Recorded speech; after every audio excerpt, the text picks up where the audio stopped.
খালি গায়ে ওযু করলে হবে কিনা, শার্টের হাতা ভাঁজ করে নামাজ পড়লে নামাজ হবে কিনা, মেয়েরা মাথায় কাপড় ছাড়া ওযু করলে কি ওযু হবে, খারাপ নজরের জন্য স্বর্ণ ও রৌপ্য ধৌত করে সে পানি ছিটিয়ে দেয় কতটুকু শরীয়তসম্মত। বৃহস্পতিবার কবরবাসীকে মুক্ত করে দেওয়া হয়, তারা স্বজনদের কাছ থেকে দোয়া আনার জন্য যান, এ বিষয়ে জানতে চাই। বোরকা পরে কোথাও গেলে সেই বোরকা পরে নামাজ পড়া যাবে কিনা, শনিবার ও বুধবারে নখ চুল কাটা কি না যায়, মোবাইলে কোনো অ্যাপ থাকা অবস্থায় মোবাইল নিয়ে বাথরুমে অথবা নাপাক স্থানে যাওয়া যাবে কিনা, ব্যাংকে টাকা রেখে তার ইন্টারেস্ট ভোগ করা যাবে কিনা, আমি দীর্ঘদিন যাবৎ জিম করি, এটা ইসলামী অনুযায়ী জায়েজ কিনা, ওয়াজ শোনার ক্ষেত্রে হুজুরদের দিকে দৃষ্টিপাত করা যাবে কিনা, অনেক সময় বই খাতা কলম ইত্যাদির উপর অসাবধানতায় পা লেগে যায়, সেক্ষেত্রে করণীয় কি। চলে যায় আপনাদের প্রশ্নের উত্তর দেওয়ার পর্বে।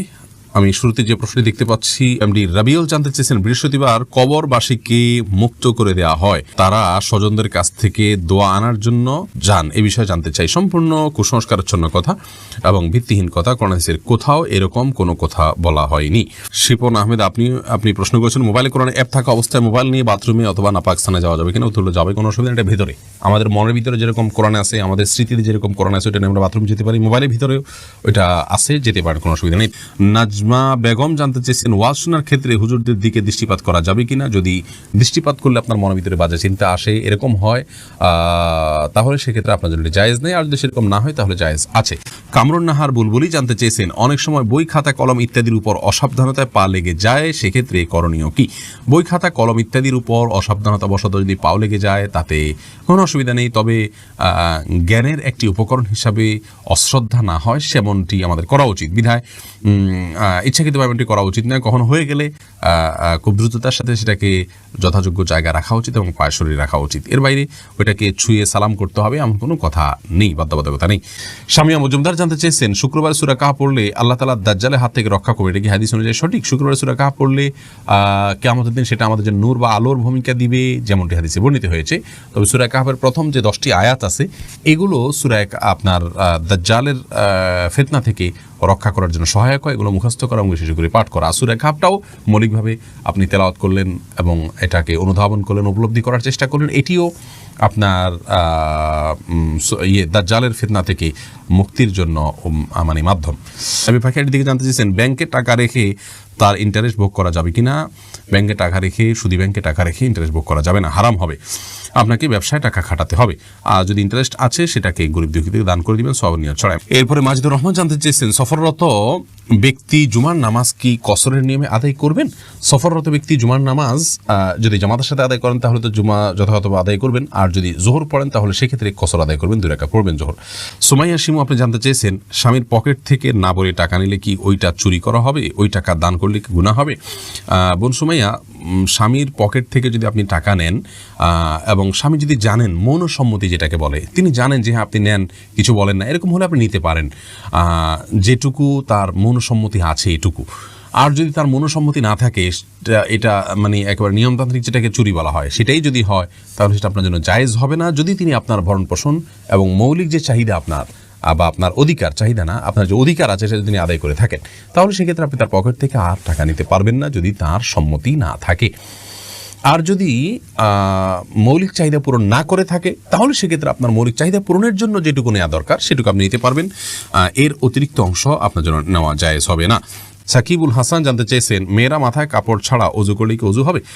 মাথায় যদি কাপড় ছাড়া ওযু করেন আপনি, তাহলে সেক্ষেত্রে আপনার ওযু হয়ে যাবে, ওযুর জন্য মাথা কাপড় কোনো জরুরি না। রিশা আপনি জানতেছেন, স্বামীদের সম্পদের কতটুকু অংশ স্ত্রী পাবে জানাবেন একটু।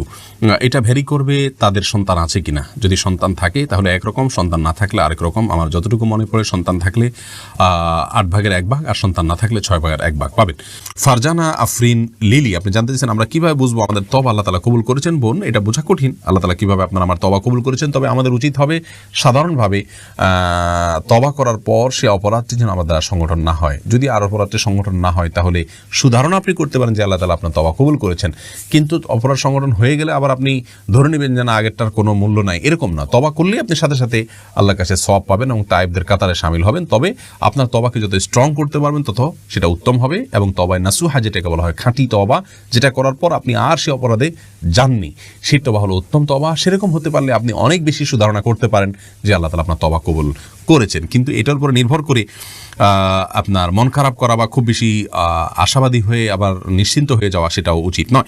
এরপরে ফৌজিয়াতুর সাদিকা আপনি জানতে চেয়েছেন বাচ্চা নষ্ট হলে কতদিন নামাজ রোজা রাখা নিষেধ। বাচ্চা যদি আপনার স্বাভাবিকভাবে জন্ম নেয় অথবা অস্বাভাবিকভাবে বাচ্চার জন্ম হয় বা আপনার মৃত বাচ্চা বের করা হয়, তাহলে সেক্ষেত্রে এটা নেফাসের বিধানভুক্ত। সর্বোচ্চ 40 দিন পর্যন্ত নামাজ বন্ধ থাকবে, তারপর নামাজ পড়তে হবে। আর যদি তার আগে ব্লিডিং বন্ধ হয়ে যায় তাহলে যেদিন থেকে বন্ধ হয়ে যাবে সেদিন থেকে নামাজ পড়তে হবে।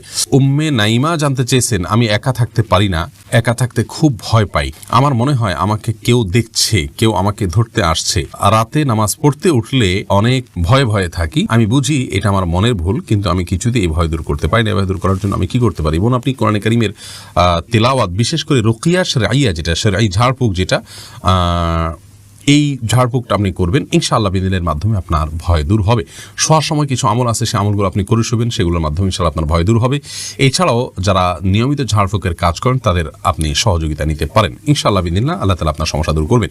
যে এছাড়া আপনি মানসিক কোনো ডাক্তারের শরণাপন্ন হতে পারেন। এমএসটি নাজমুন নাহার জানতে চেয়েছেন খারাপ নজরের জন্য স্বর্ণ ও রৌপ্য ধৌত করে সে পানি ছিটিয়ে দেয় কতটুকু শরিয়া সম্মত? এটি শরিয়া সম্মত নয়, সম্পূর্ণ কুসংস্কার। আপনার খারাপ নজর হলে স্বর্ণের উপর পানি ছিটিয়ে দিলে যে সেটা আপনার অনেক বেশি আমাদের উপকারে আসবে অথবা তার দ্বারা আমাদের কোনো ক্ষতি দূর হবে বা বদনজর দূর হবে, এটি সম্পূর্ণ কুসংস্কার। বিভিন্ন হাদিস থেকে আমরা যেটি জানতে পারি তা হলো, যেই ব্যক্তি বদনজর দিয়েছে যদি আপনি জানতে পারেন বা অনুমান করতে পারেন, তাহলে সেই ব্যক্তির থেকে কোনো পানি ফু দিয়ে পানির পড়া নিয়ে সেটা আপনি ছিটিয়ে দিবেন। সংশ্লিষ্ট কোনো বস্তুর উপরে আপনার বদনজর লাগলে সেই বস্তুর উপর ছিটিয়ে দিবেন, বা কোনো ব্যক্তির উপরে বদনজর লাগলে তার উপরে সে পানি ঢেলে দিবেন। এর বাইরে আপনি বড় জোর যেটি করতে পারেন তা হলো তার নামে তিনি যদি কোথাও বসে থাকেন তাহলে সেই জায়গাটাতে ভিজা দানা দিয়ে মুছে আপনি সেই পানিটা ওই সংশ্লিষ্ট জায়গায় ছিটিয়ে দিবেন, বা কোনো ব্যক্তির উপর বদনজর লাগলে তার গায়ের উপর ঢেলে দিবেন। এটুকু কাজ করতে পারেন, এটা হাদিস দ্বারা প্রমাণিত। কিন্তু এর বাইরে স্বর্ণের উপর পানি দিয়ে ধোয়া এটি হাদিস দ্বারা প্রমাণিত নয়, এটি কুসংস্কার। মাকবুল জানতে চেয়েছেন শনিবার ও বুধবারে নখ চুল কাটা কি নাজায়েজ? না, কোনো দিন এমন নাই যেদিনে চুল কাটা বা নখ কাটা নাজায়েজ, কোনো হাদিসে কোথাও নিষেধ করা হয়নি। জুবাইদা রহমান মিতা জানতে চেয়েছেন বোরকা পরে কোথাও গেলে সেই বোরকা পরে নামাজ পড়া যাবে কিনা? কোনো অসুবিধা নেই। বোরকা নামাজ পড়তে যদি বোরকা পাক থাকে, পবিত্র থাকে, কোনো নাপাক কোনো কিছু না লাগে, কোনো অসুবিধা নেই। এমনকি নাপাক কিছু লাগলে যেটুকু লাগছে সেটুকু জায়গা ধুয়ে আপনি বোরকা পরে নামাজ পড়তে পারেন, কোনো অসুবিধা নেই। বিশেষ করে পরপুরুষদের সামনে যদি পড়েন তাহলে তো বোরকা পরেই পড়তে হবে, আর একাকি পড়েন যদি তাও আপনি বোরকা পরে নামাজ পড়লে অসুবিধা নেই। তবে হ্যাঁ, একটু বলে রাখি যে একাকি মহিলারা ছাড়া কেউ নেই সেখানে আপনি মুখ ঢেকে সালাত আদায় করবেন না, কারণ মুখ ঢেকে সালাত আদায় করা দিয়েছে নিষেধ আছে।